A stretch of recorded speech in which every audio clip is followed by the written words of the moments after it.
Voilà. Alors, les actrices, vous êtes prêtes? Hein? Vous voulez passer à la télé? Ok. Alors, on y va. C'est parti pour la 5e vidéo.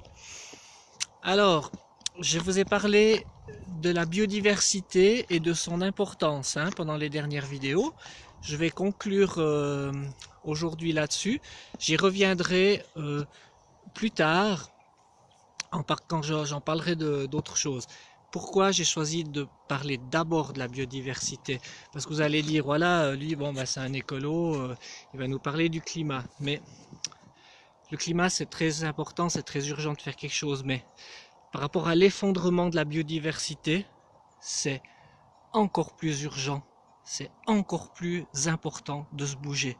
L'effondrement de la biodiversité, c'est quelque chose qui nous menace avant les problèmes de changement climatique. Alors, j'espère que je peux encore parler. Si vous me laissez, voilà. Bien, vous voulez prendre tout l'écran? Hein? Ok. Alors là, ça a l'air d'aller. Hein? On a le gros nez d'Alkena. On y va, on continue comme ça. Donc voilà pourquoi je vous ai parlé d'abord de la biodiversité.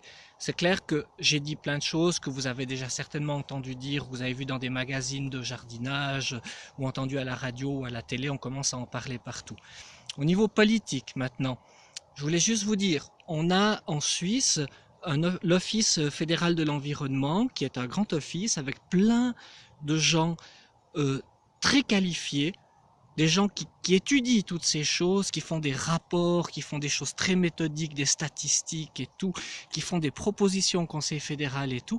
C'est très, très poussé et très bien. C'est un excellent travail ce qu'ils font. Simplement, après, ça a un peu plus de peine à passer au niveau politique. Parce que, ben voilà, il faut prendre des décisions, il faut contenter tout le monde, etc. La Confédération édicte des directives, des recommandations, etc., etc. Les cantons reçoivent des indications, doivent se positionner, etc.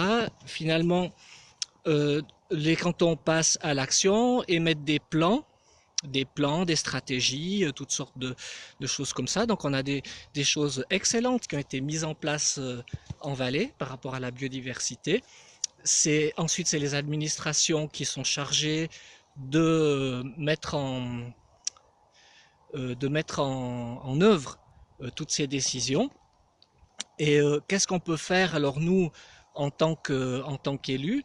Alors déjà c'est s'assurer que tous ces programmes se fassent, qu'il y ait un suivi là-dedans et tout, que le canton dote les administrations en personnel compétent pour réaliser tout ça. Il faut mettre les moyens aussi pour que ça aille jusqu'au bout. Et ça, c'est quelque chose qui pêche dans notre canton, malheureusement. Si vous avez suivi l'affaire Rossier, vous voyez de quoi je parle. Donc là, on a un rôle à jouer à ce niveau-là.